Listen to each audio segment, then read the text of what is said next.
My beautiful family, today we are going to talk about very important topic. So first of all, let us begin about what is Shaitan. Shaitan is known as Iblis, the devil. Iblis is considered a jinn, a supernatural being created by Allah Subhanahu wa Ta'ala from fire. Iblis was among the ranks of the angels and was elevated for his devotion. However, when Allah Subhanahu wa Ta'ala created Adam alayhi salam, the first human, Iblis refused to bow to him, considering himself superior due to being created from the fire, while Adam alayhi salam was created from clay. Allah Subhanahu wa Ta'ala has clearly mentioned in Quran that Shaitan is an enemy for you, so take it as him enemy. Iblis was initially among the pious and obedient. He worshipped Allah with great devotion and was elevated to a high rank. However, when Allah Subhanahu wa Ta'ala created Adam alayhi salam, the first human, and commanded the angels and jinn to bow down to him, Iblis refused. His refusal was in pride and arrogance. He considered himself superior to Adam alayhi salam because he was created from the fire, while Adam alayhi salam was created from clay.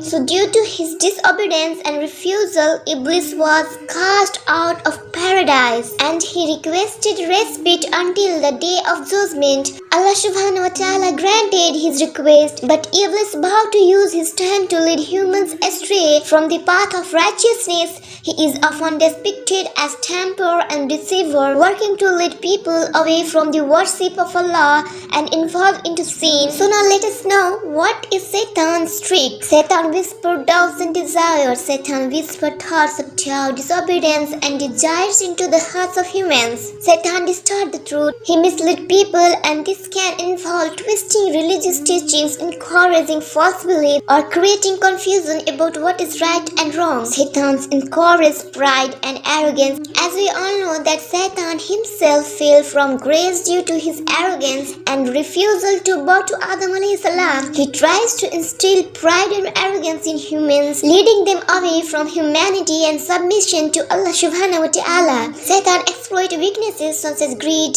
envy, anger. By fueling these emotions, he aims to lead people into committing sinful acts. So as we are Muslims, we believe that the protection from the tricks of Iblis, tricks of Shaitan can be found through faith, prayer, seeking refuge in Allah, and following the guidance providing the Quran and the teachings of Prophet Muhammad sallallahu alaihi wasallam. So there are some ways of protection from Shaitan. Number 1, seeking refuge in Allah from Shaitan. Number 2, recitation of 2 surah, and that is Surah Falaq and Surah Nas. Number 3, recitation of Ayatul Kursi. Number 4, recitation of Surah Baqarah. Number 5, recitation of last part of Surah Baqarah.